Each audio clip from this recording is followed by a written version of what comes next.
Janasena party కీలక నేత నాగబాబు కూటమి కార్యకర్తలకు పలు సూచనలు చేశారు. వైసీపీ మునిగిపోయే నావ అని, ఈ విషయంలో ఆ పార్టీ నేతలు కొంత ఉద్వేగానికి లోనై దాడులు నిర్వహిస్తారని జాగ్రత్తగా ఉండాలని సూచించారు. వైసీపీ కవ్వింపు చర్యలకు పాల్పడుతూనే ఉంటుందని అన్నారు. అందరికీ నమస్కారం. జన సైనికులకి, వీర మహిళలకి, నాయకులకి, ముఖ్యంగా పిఠాపురం జన సైనికులకి, వీర మహిళలకి, అలాగే కూటమిలో ఉన్నటువంటి ప్రతి నాయకుడికి, ప్రతి కార్యకర్తకి నా ధన్యవాదాలు. ముఖ్యంగా ఇవాళ కూటమి విజయానికి చేరువలో ఉంది. వైసీపీ పరాజయం అంచుల్లో ఉంది. సో ఎప్పుడైతే ఒక మనిషి పరాజయం అవుతాడు అని తెలియగానే ఒక రకమైన ఫ్రస్ట్రేషన్ ఉంటుంది. ఒక కైండ్ ఆఫ్ వైలెన్స్ చేయడానికి, గొడవలు చేయడానికి సన్నద్ధులు అవుతుంటారు. మీ అందరికీ నా విన్నపం ఏంటంటే, ముఖ్యంగా జన సైనికులకి, వీర మహిళలకి, నాయకులకి, రేపు ఓట్ల లెక్కింపు సమయంలో మనం సమయం పాటించి ప్రభుత్వానికి, ఎన్నికల సంఘం వారికి, పోలీసులకి మనం చక్కగా సహకరిద్దాం. అలాగే వైసీపీ వారి యొక్క ఎటువంటి కవ్వింపు చర్యలకి ప్రతిస్పందించద్దు అని చెప్పి మిమ్మల్ని అందరినీ మనస్ఫూర్తిగా కోరుకుంటున్నాను.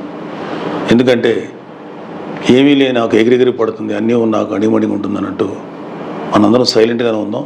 కూటమి సభ్యులందరికీ, అలాగే జనసేన కార్యకర్తలకి, వీర మహిళలందరికీ ఒక మనవి, మనం ప్రజాస్వామ్యాన్ని గౌరవిద్దాం. ప్రజాస్వామ్యానికి వ్యతిరేకంగా మనం ఏం చేయొద్దు. పోలీసులకి, ఎన్నికల సంఘానికి సంపూర్ణంగా సహకరిద్దాం. మన డెమోక్రటిక్ స్పిరిట్ని మనం నిలబెట్టుకుందాం. ఖచ్చితంగా రేపు రాబోతున్నది మన కూటమి ప్రభుత్వమే. కాబట్టి ఓడిపోయే వాళ్ళు చేసేటువంటి కవ్వింపు చర్యలకి, వాళ్ళు చేసేటువంటి అల్లర్లకి మీరు ప్రతిస్పందించద్దు. Thank you very much. All the best. చరిత్రలో మనం రామరాజ్యం గురించి వినడం జరిగింది. ఇప్పుడు మళ్లీ అటువంటి పాలన చేసి చూపించింది సీఎం వైఎస్ జగన్ మాత్రమే. మళ్లీ వచ్చేది జగనన్నే, ఎమ్మెల్సీ వరదు కళ్యాణి అన్నారు. అందరికీ నమస్కారము. గౌరవ ముఖ్యమంత్రి గారైన జగన్మోహన్ రెడ్డి గారు ముఖ్యమంత్రిగా ప్రమాణ స్వీకారం చేసి 5 సంవత్సరాలు ఎంతో విజయవంతంగా పూర్తి చేసుకున్నందుకు అభినందనలు తెలియజేస్తూ ఉన్నాను. గతంలో రామరాజ్యం లాంటి పరిపాలన గురించి మనం చరిత్రలో వినడం జరిగింది. దాన్ని ఈరోజు ఎలా ఉంటుందో జగనన్న చేసి చూపించారు. ఈరోజు ఆంధ్రప్రదేశ్ని అభివృద్ధి మార్గంలో పరుగులు పెట్టేట్టుగా జగనన్న పాలన సాగించిన విషయం మనందరము చూసాము. అభివృద్ధి, సంక్షేమాన్ని 2 కళ్ళగా భావించి ఒకవైపు అభివృద్ధి చేస్తూ ఇంకోవైపు సంక్షేమంలో ప్రజల జీవన ప్రమాణాలు పెంచుతూ ఉన్న పరిస్థితి మనం చూసాం. ఈరోజు జగనన్న ముఖ్యమంత్రి అయ్యాక ఆంధ్రప్రదేశ్ రాష్ట్రం ఈజ్ ఆఫ్ డూయింగ్ బిజినెస్లో నంబర్ 1 స్థానంకి వెళ్ళేట్టుగా చేయడం జరిగింది. అలాగే పెట్టుబడుల ఆకర్షణలో నంబర్ 1 స్థానానికి వెళ్ళేట్టుగా జగనన్న చేశారు. అలాగే జిఎస్డిపి గ్రోత్ రేట్లో కూడా ఆంధ్రప్రదేశ్ రాష్ట్రం నంబర్ 1 స్థానంలో ఈరోజు నిలబడేట్టుగా జగనన్న తన పరిపాలన సాగించిన విషయం మనందరము చూసాము. అలాగే తీసుకుంటే కడుపులో ఉన్న బిడ్డ నుంచి పండు ముసలి వాళ్ళ వరకు కూడా ఎన్నో సంక్షేమ కార్యక్రమాలు చేపట్టిన విషయం ఆంధ్ర రాష్ట్ర ప్రజలందరూ ఈరోజు చూశారు. అలాగే మేనిఫెస్టోని ఒక బైబిల్లా, ఖురాన్లా, భగవద్గీతలా భావించి అందులో ఉన్న అంశాలని 99% నెరవేర్చిన ఏకైక ముఖ్యమంత్రిగా గౌరవ ముఖ్యమంత్రి గారైన జగన్మోహన్ రెడ్డి గారు ఈరోజు చరిత్రలో నిలిచారు. అంత గొప్ప పరిపాలన అందించారు. 2,70,000 కోట్ల రూపాయలని డీబీటీ పద్ధతిలో రూపాయి అవినీతికి తావు లేకుండా అత్యంత పారదర్శకంగా అర్హత ఉన్న ప్రతి ఒక్కరు కూడా అందించారు. దానివలన ప్రజలు ఈ అమౌంట్ని సద్వినియోగం చేసుకోవడం వలన ఈ ఆంధ్రప్రదేశ్ రాష్ట్రంలో జగనన్న ముఖ్యమంత్రి అయ్యాక పేదరికం కూడా ఎంతగానో తగ్గింది. దానికి ఉదాహరణగా 2015-16లో మన పేదరికం 11.77% ఉంటే ఈరోజు జగనన్న ముఖ్యమంత్రి అయ్యాక 2022-23 ప్రామాణికాల ప్రకారం ఈ పేదరికం 4.19% తగ్గడం జరిగింది. అంతగా జగనన్న పేదల తాలూకా జీవన ప్రమాణాలు పెంచారు. అలాగే వాళ్ళ ఆత్మగౌరవం కూడా వాళ్ళు ఆత్మగౌరవంతో బ్రతికేట్టుగా ఈరోజు జగనన్న తన పరిపాలన సాగిస్తూ ఉన్నారు. ఒకప్పుడు తీసుకుంటే ప్రజలు పథకాల కోసం ఆఫీసుల చుట్టూ నాయకుల చుట్టూ తిరిగే పరిస్థితి ఉండేది. కానీ ఈరోజు ప్రజల ఇళ్ల ముంగిటికే అన్ని పథకాలు వస్తూ గ్రామ సచివాలయ వ్యవస్థ, వాలంటీర్ వ్యవస్థ ద్వారా అర్హత ఉన్న ప్రతి ఒక్క పేద ప్రజలకు కూడా అన్ని పథకాలు అందేట్టుగా జగనన్న చేసిన విషయం మనందరము చూసాము. అలాగే ఈరోజు కడుపులో ఉన్న బిడ్డకి సంపూర్ణ పోషణ పథకం ద్వారా వాళ్ళకి ఆహారాన్ని అందించడమే కాకుండా పిల్లలు బడికి వెళ్ళే పిల్లల కోసం అమ్మఒడి పథకాన్ని ప్రవేశపెట్టి అలాగే విద్య కోసం నాడు నేడు ద్వారా స్కూల్స్ అభివృద్ధి చేస్తూ ఉన్నారు. అలాగే ఇంగ్లీష్ మీడియం గవర్నమెంట్ బడుల్లో ఇంగ్లీష్ మీడియం విద్యని అందించడమే కాకుండా సిబిఎస్ఈ సిలబస్ అనే దాన్ని కూడా గవర్నమెంట్ స్కూల్లో పేద పిల్లలకి ఈరోజు అందిస్తూ ఉన్నారు. అలాగే గోరుముద్ద పథకం ద్వారా మధ్యాహ్నం పేద పిల్లలకి గవర్నమెంట్ బడుల్లో అత్యంత పోషకాహారాన్ని అందిస్తూ ఉన్న పరిస్థితి మనం చూసాం. అలాగే జగనన్న విద్యా కానుక ద్వారా గవర్నమెంట్ స్కూల్లో చదివే పేద పిల్లలకి అన్ని రకాల వసతులు, యూనిఫాము, షూ, సాక్సులు అన్ని రకాలవి కూడా వాళ్ళకి అందిస్తూ ఒక కార్పొరేట్ స్కూల్స్కి ధీటుగా ఈరోజు గవర్నమెంట్ స్కూల్స్ని అభివృద్ధి చేసిన విషయం మనం చూసాం. అలాగే వైద్య రంగంలో తీసుకుంటే ప్రజలు 2019లో వైఎస్ఆర్ కాంగ్రెస్ పార్టీకి 151 ఎమ్మెల్యే 22 ఎంపీ సీట్లతో చారిత్రక విజయాన్ని అందించారు. జూన్ 4న వచ్చే ఫలితాలతో ఇంకొకసారి జగన్ సీఎం అవడం ఖాయమని ఎమ్మెల్యే మల్లాది విష్ణు అన్నారు. ఈ రాష్ట్రంలో 2019 నుంచి 24 వరకు ఉన్నటువంటి ప్రభుత్వము సువర్ణ అక్షరాలతో లిఖించదగినటువంటి ప్రభుత్వం. ఎందుకంటే జగన్మోహన్ రెడ్డి గారు తన పాదయాత్రలోనే అధికారంలోకి ఏ రకంగా రావాలి, అధికారంలోకి వస్తే ఏ రకంగా ఆంధ్రప్రదేశ్ని పరిపాలించాలి అని చెప్పని ఒక స్థిరమైనటువంటి అభిప్రాయంతో, ఒక ఆలోచనతో, ఒక సంకల్పంతో ఆయన పాదయాత్ర చేశారు. ఆ పాదయాత్రలో వచ్చినటువంటి అంశాలన్నింటినీ కూడా, మార్పులన్నింటినీ కూడా పరిపాలనలోకి ఆయన అధికారంలోకి వచ్చిన వెనువెంటనే ఒక చారిత్రాత్మకమైనటువంటి తీర్పు ఇచ్చారు ఆంధ్రప్రదేశ్ ప్రజలు. 2019లో 151 సీట్లు, 22 పార్లమెంట్ సీట్లు ఇచ్చి బ్రహ్మాండంగా పరిపాలించమనంటే ఒక స్థిరమైనటువంటి సుస్థిరమైనటువంటి పరిపాలనని ఆంధ్రప్రదేశ్లో జగన్మోహన్ రెడ్డి గారి నాయకత్వంలో అందించడం జరిగింది. ఏ విధంగా ఆయన కలగన్నాడో ఆ కళల్ని సాకారం చేసి ఆ కళల్ని వాస్తవ రూపంలోకి తీసుకొచ్చినటువంటి వ్యక్తి ఒకే ఒక్కడు ఎవరంటే అది జగన్మోహన్ రెడ్డి గారు. తన నవరత్నాల్ని నేను అధికారంలోకి వస్తే ఈ పని చేస్తాను అని చెప్పని ఒక మేనిఫెస్టో పెట్టి, ఒక ఎజెండా పెట్టి ప్రజలు ఓటు వేసిన తర్వాత తూచా తప్పకుండా 100% అమలు చేసినటువంటి ఎజెండాను అమలు చేసినటువంటి వ్యక్తి జగన్మోహన్ రెడ్డి గారు. తన పరిపాలన ఈ 5 సంవత్సరాలు ఈ విధంగా చేయబోతానని చెప్పారు, అదే చేసి చూపించారు. మొట్టమొదటిలోనే ఇచ్చినటువంటి హామీల్ని, అమ్మఒడి కానీ, ఆసరా కానీ, చేయూత కానీ, లేకపోతే రకరకాలైనటువంటి టైం ప్రకారం చరిత్రలో ఎక్కడా కూడా లేదు. ప్రతి నెలలో ఏ తారీఖున ఈ రాష్ట్రంలో ఏ కార్యక్రమము అమలు జరుగుతుంది అని చెప్పని ఒక క్యాలెండర్ ఇచ్చినటువంటి ప్రభుత్వం ఏదంటే అది జగన్మోహన్ రెడ్డి గారి ప్రభుత్వమే. ఎవరైనా సరే చరిత్రలో ఎవరైనా సరే ఆ విధంగా చేశారా? చేసి చెప్పారా? అది చేసినటువంటి వ్యక్తి జగన్మోహన్ రెడ్డి గారు.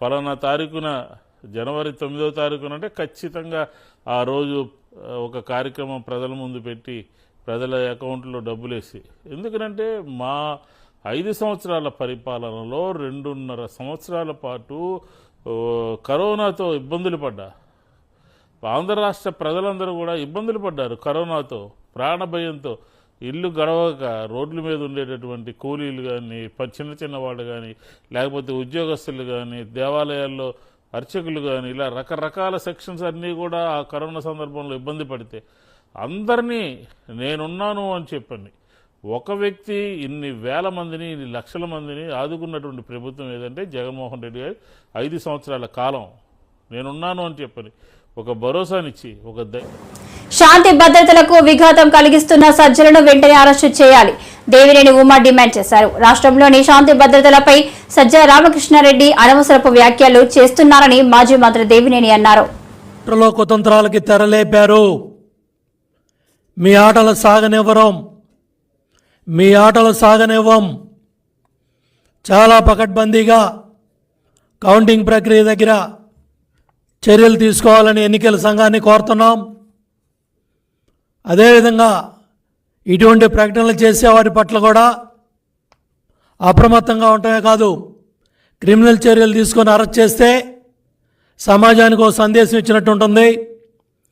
ఎవరో కూడా భవిష్యత్తులో ఇటువంటి మాటలు ఎన్నికల సంఘం గురించి కానీ కౌంటింగ్ ప్రక్రియ గురించి కానీ ఎల్ఏ ఏజెంట్లకు ఇటువంటి హింసాత్మక ధోరణిలో సందేశాలు ఇస్తున్నారంటే వీళ్ళు సమాజంలో ఏం సందేశం ఇస్తూ ఉన్నారు, ఎటువంటి మెసేజ్ ఇస్తూ ఉన్నారో అర్థమవుతూ ఉంది. వెంటనే ఎన్నికల సంఘం స్పందించాలి, పోలీస్ యంత్రాంగం కూడా స్పందించాలి. ఎందుకంటే ఈవీఎం ధ్వంసం చేసినాడిని పిన్నెల్లి రామకృష్ణారెడ్డిని సమర్థిస్తూ ఉన్నాడు. వీడియో ఎలా బయటకు వచ్చిందని మాట్లాడుతున్నాడు తప్ప అది చేయటం దుర్మార్గం, ధ్వంసం చేయటం కరెక్ట్ కాదు, చర్యలు తీసుకోవాలి, లోపల పెట్టాలి, యాక్షన్ తీసుకోమని అంటలా సజ్జల రామకృష్ణారెడ్డి. ఆ వీడియో ఎట్ట బయటకు వచ్చిందని ఏడుస్తూ ఉన్నాడు. ఇప్పుడే ఓడిపోతామని ఏడుస్తూ ఉన్నాడు. మీరు చేసిన పాపాలు, మీరు చేసిన దుర్మార్గాలు ఈ రాష్ట్రాన్ని అన్ని రకాలుగా కూడా భ్రష్టు పట్టించి నాశనం చేసి వ్యవస్థలన్నీ కూడా నిర్వీర్యం చేసి ఇవాళ కౌంటింగ్ ప్రక్రియకు కూడా అడ్డం పడే విధంగా మీరు మాట్లాడుతున్నారంటే ఏ విధంగా మరి వైసీపీ పార్టీ తయారైందో ప్రజలకు అర్థమవుతూ ఉంది. మీ బెదిరింపులకు భయపడేది లేదు, ఎక్కడైనా సరే నిబంధనలు ఉల్లంఘిస్తే సహించేది లేదు. ఏం మాట్లాడుతూ ఉన్నాడు? మనమేమీ రూల్స్ ఫాలో అవడానికి రాలేదు. ఇదే రూల్స్ అంటే వెనక తగ్గేవాళ్ళు ఎవరో కూడా కౌంటింగ్ ఏజెంట్కి వెళ్ళొద్దు. టీడీపీ జనసేన ఏజెంట్లకి ప్రతి విషయంలో అడ్డం తిరగాలి. తప్పులు చేసినా పర్వాలేదు, మేము కాపాడుతాం. ఏం మాట్లాడుతున్నావు? బుద్ధి ఉందా? వయసు వచ్చినా సరిపోయిందా? ప్రభుత్వ జీతం తీసుకుంటూ తప్పులు చేసినా పర్వాలేదా? తప్పు చేయొద్దు, తప్పు జరగకూడదని చెప్పాల్సిన వాళ్ళు తప్పు చేసినా పర్వాలేదు, మేము కాపాడుతామనే బాధ్యత లేకుండా మాట్లాడుతున్నారంటే ఎంత బుద్ధి లేని మాటలు మాట్లాడాడో సజ్జల అర్థమవుతూ ఉంది. ఇవాళ శాంతి భద్రతల విఘాతానికి కానీ ఎన్నికల ప్రక్రియకి ఎటువంటి ఆటంకాలు కల్పించినా, బహిరంగ వ్యాఖ్యలు చేసినా ఇమ్మీడియట్గా చర్యలు తీసుకోవాల్సిన బాధ్యత ఎన్నికల సంఘం మీద కూడా ఉంది. ఇమ్మీడియట్గా సజ్జల రామకృష్ణారెడ్డిని అరెస్ట్ చేయాలి. అదేవిధంగా ఈ మాట్లాడిన మాటలు కూడా సాక్షి పత్రిక కావచ్చు, సాక్షి మీడియా కావచ్చు, బ్లూ మీడియా కావచ్చు, ఓ గంటకి ఏదో ఉద్ధరించినట్టుగా, ఏదో బ్రహ్మాండంగా మాట్లాడినట్టుగా ఇది మరి ఎన్నికల్లో ఈ హింస ప్రేరేపించడానికి, కౌంటింగ్ ప్రక్రియలో గొడవలు జరగడానికి రెచ్చగొట్టే విధంగా కూడా ఈ సాక్షి మీడియా, సాక్షి ఛానల్ ఇవన్నీ ప్రవర్తిస్తూ ఉన్నాయి. ఆ యాజమాన్యాల మీద కూడా చర్యలు తీసుకోవాలని చెప్పి కూడా నేను ఎలక్షన్ సంఘాన్ని కోరుతూ ఉన్నాను. ప్రజాప్రాతినిధ్య చట్టం 1951 ప్రకారం ఎన్నికల ప్రవర్తన నియమావళిని మరి ఉల్లంఘిస్తూ సజ్జల రామకృష్ణారెడ్డి బాధ్యతారాహిత్యంగా ఈ కౌంటింగ్ ప్రక్రియలో ఏజెంట్లని హింసకు ప్రేరేపించే విధంగా మరి ఈ రెచ్చగొట్టే విధంగా ఈ కార్యక్రమాలు చేశాడు. దాని ప్రకారం కూడా చర్యలు తీసుకోవాలని చెప్పి కూడా ఎన్నికల సంఘాన్ని కోరుతూ ఉన్నాను. బహిరంగ వ్యాఖ్యలతో చేయడంతో పాటు తప్పు చేసిన వాళ్ళని, ఈ ఈవీఎంలు విధ్వంసం చేసిన వాళ్ళని కూడా సమర్థించుకుంటా మాట్లాడిన సజ్జల రామకృష్ణారెడ్డిని నిమిషం కూడా బయట ఉంచడానికి వీల్లేదు. ఇమ్మీడియట్గా తక్షణం అరెస్ట్ చేయాలని కూడా డిమాండ్ చేస్తూ ఉన్నాను. అట్లాగే ప్రభుత్వ సలహాదారి ఉద్యోగం నుంచి కూడా తొలగించాలని కూడా డిమాండ్ చేస్తూ ఉన్నా. ఎందుకంటే తాడేపల్లి కొంపలో ఉండి గత 4 రోజులుగా ముఖ్యమంత్రి కార్యదర్శి ధనంజయ రెడ్డి, సజ్జల రామకృష్ణారెడ్డి, ఆ సోషల్ మీడియా చేసే పడుద్దాయి సజ్జల భార్గవరెడ్డి, అదేవిధంగా రఘురామరెడ్డి, వీళ్ళందరూ కూడా ఈ ఏదైతే టెలికాన్ఫరెన్స్ల ద్వారా ఏదైతే చీఫ్ సెక్రటరీ జవహర్ రెడ్డిని అడ్డం పెట్టుకొని ఏదైతే రిటర్నింగ్ ఆఫీసర్ని బెదిరించే కార్యక్రమాలు కూడా వీళ్ళు ఈ దుర్మార్గులు యంత్రాంగం అంతా కూడా చేసింది.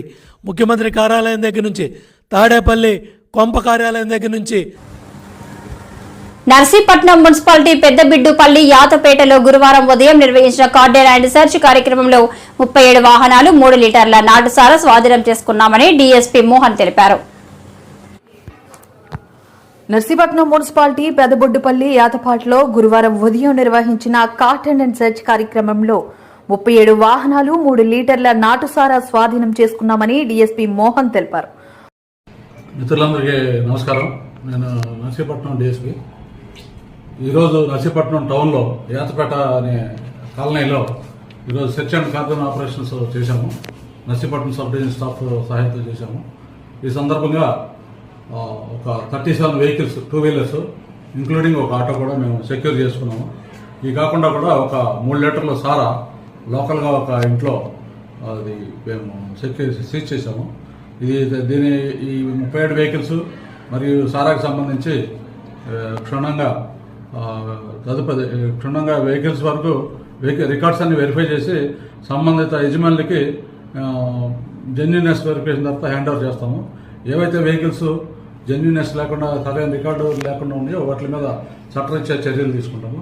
అలాగే ఆర్కి సంబంధించి ఈ 3 లీటర్ల ఆర్కి సంబంధించి కూడా మనకి ఆధారాలను బట్టి అక్కడ ఎవరైతే ఇంట్లో దొరికిందో వాళ్ళ మీద కూడా మేము చట్టరీత్యా చర్య తీసుకుంటాం. ఇవి నర్సీపట్నం సబ్ డివిజన్లో రోజుకు ఒక చోట కార్డన్ సెర్చ్ చేస్తున్నాము. నిన్న నక్కపల్లి అర్బన్లో చేశాము. అంతకుముందు కూడా నాతవరం మండలంలో అలాగే మాకవారిపాలెం మండలంలో కూడా కార్డన్ సెర్చెస్ చేశాము. అలాగే ఎస్రాయివరం లిమిట్స్లో అడ్ రోడ్ దగ్గర కూడా హైవే మీద కార్డన్ సెర్చ్ చేశాం. ప్రతిరోజు కూడా ఏదో ఒక ప్రదేశంలో నర్సీపట్నం సబ్ డివిజన్లో కార్డన్ సెర్చ్ చేస్తున్నాము. చాలా చోట్ల మాకు ఈ గంజాకి సంబంధించి అక్రమ సారాకు సంబంధించి వెహికల్స్ ట్రాన్స్పోర్టేషన్ జరుగుతుందనేది, అక్రమంగా ట్రాన్స్పోర్టేషన్ జరుగుతుంది ఈ 2 వీలర్స్ ద్వారా అనేది మనకి సమాచారం ఉంది. అందువల్ల క్షుణ్ణంగా వెహికల్స్ అన్ని వెరిఫై చేస్తున్నాము. ఎక్కడైతే వెహికల్స్ మాకు సరైన ఆధారాలు లేకుండా వెహికల్స్ తిరుగుతున్నాం అన్నీ కూడా మేము చట్టరీత్యా చర్యలు తీసుకుంటున్నాము. వీటి మీద కూడా కేసులు కూడా మేము కట్టాము. ఈ సందర్భంగా ముఖ్యంగా ప్రజలకు విజ్ఞప్తి చేసేది ఏంటంటే నర్సీపట్నం సబ్ డివిజన్ సంబంధించి చాలా మందికి ఈ మధ్యకాలంలో అసాంఘిక శక్తుల మీద కూడా రౌడీ షీట్స్ అవి ఓపెన్ చేశాము. అలాగే నార్కోటిక్ డ్రగ్స్ NDPS యాక్టివిటీస్లో పార్టిసిపేట్ చేసిన గంజా అక్రమ రవాణాలో పార్టిసిపేట్ చేసిన వీళ్ళ మీద ఇండివిజువల్స్ మీద కూడా మేము సస్పెక్ట్ షీట్స్ ఓపెన్ చేశాము.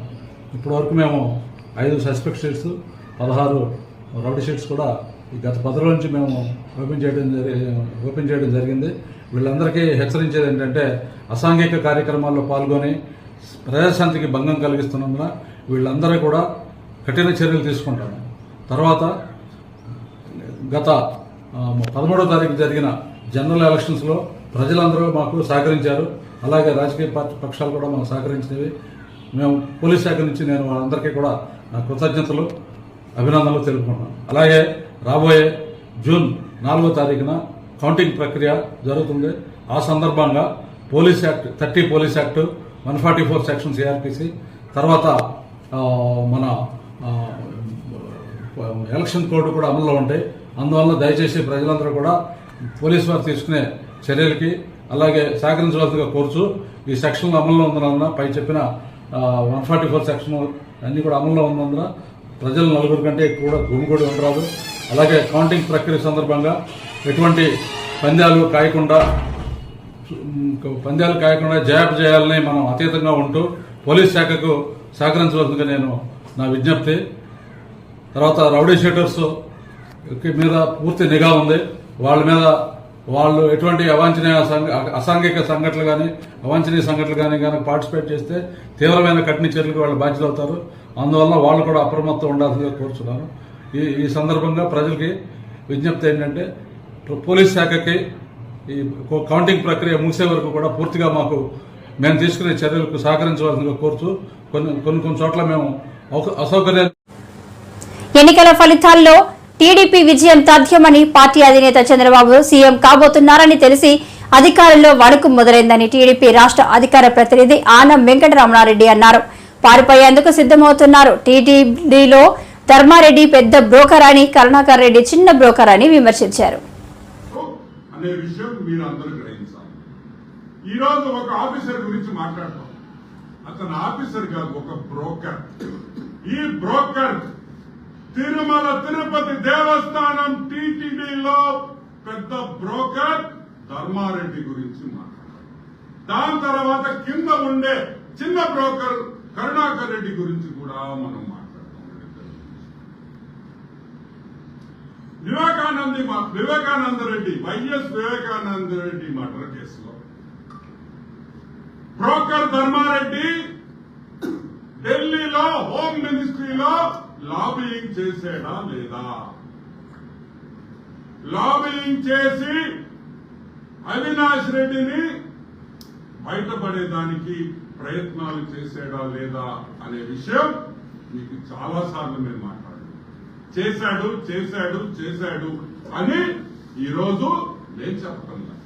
వైఎస్ కుటుంబంలో సభ్యురాలు వైఎస్ సునీతారెడ్డి గారు చెప్తున్నారు, వీడొక బ్రోకరు, వీడిని చూసి ఆశ్చర్యపోయాను, వీడికేం పని ఇక్కడ, వీడికేం పని ఇక్కడ అంటే వైఎస్ జగన్మోహన్ రెడ్డి వైసీపీ పార్టీకి ఒక బ్రోకర్ గా, ఒక దళారీగా పనిచేసిన ధర్మారెడ్డి అని కూడా మీకు నమోదు చేస్తున్నారు. ఢిల్లీలో ప్రోటోకాల్ దర్శనాలు చేయించి, ఢిల్లీలో హోమ్ మినిస్ట్రీ కాడి నుంచి ఏ సెక్షన్స్ ఉన్నాయో ప్రతి సెక్షన్ లో ఈరోజు జగన్మోహన్ రెడ్డిని, వైసీపీ నాయకుల్ని కాపాడేదానికి ప్రయత్నించిన ఈ ధర్మారెడ్డి ఈవోగా ఎలా ఉన్నారని కూడా నేను అడుగుతున్నాను. క్రిమినల్ కేసులున్నాయి నీ మీద. ఢిల్లీలో ధర్మారెడ్డి మీద క్రిమినల్ కేసులున్నాయి, నేను బయట పెట్టా. అందరికన్నా ముందర బయట తీసిన విషయం అది, నేను తీసిందే. ఈరోజు మేము అడుగుతున్నాం, 420 దొంగ సంతకాలు ఫార్జరీ, దొంగ సంతకాలు చేసి దొంగ అఫిడవిట్లు ఇచ్చిన ధర్మారెడ్డి ఈరోజు ఏపీ గవర్నమెంట్ ఎలా కొనసాగించింది అని మేము ప్రశ్నిస్తున్నాం. ఎలా కొనసాగించింది ఏపీ గవర్నమెంట్? ఒక 420 ఫోర్జరీ కేసుని ఎదవల్ని టీటీడీ ఈవోగా మీరు పెట్టి నడిపిస్తారా? ఆ గోవిందుడి గుడికి నడిపిస్తారా ఇటువంటి వెధవల చేత అని కూడా ఈరోజు మేము ప్రశ్నిస్తున్నాం. ఇంకపోతే pink diamond, the pink diamond, a pink diamond తో హిందూ ఓట్లన్నీ మార్చేశారో 2019లో, ఆ పింక్ డైమండ్ రమణ దీక్షితులు గారు స్వామి వారి దగ్గర పనిచేస్తున్నారు కాబట్టి, ఆయన ఒక బ్రాహ్మణుడు కాబట్టి నేను చాలా మర్యాదగా స్వామి వారు రమణ దీక్షితులు అనే పిలుస్తాను. ఆయన పింక్ డైమండ్ ఉండింది, పోయిందని దొంగలెత్తుకోబోయారని రమణ దీక్షితులు గారు చెప్పిన తర్వాత, రమణ దీక్షితులు చెప్పిన తర్వాత పొట్టి సారాయిరెడ్డి, విజయసాయి రెడ్డి పొట్టాడు. ఈ సారాయిరెడ్డి ఏం చెప్పాడు? చంద్రబాబు నాయుడు బెడ్రూమ్ లో నువ్వు దూరు చూసేది రే, నువ్వు దూరు చూసే ఏడ పెట్టున్నాడు బెడ్రూమ్ లో. ఈ విధంగా రాంగ్ వెంకటేశ్వర స్వామిని వాడుకుంటూ తిరుమల తిరుపతి దేవస్థానం బోర్డు కేసు పెడితే లోక్ అదాలత్లో పెడతావురా బ్రోకర్? ఎట్ట పెడతావురా లోక్ అదాలత్లో? మా గోవిందుణ్ణి, మా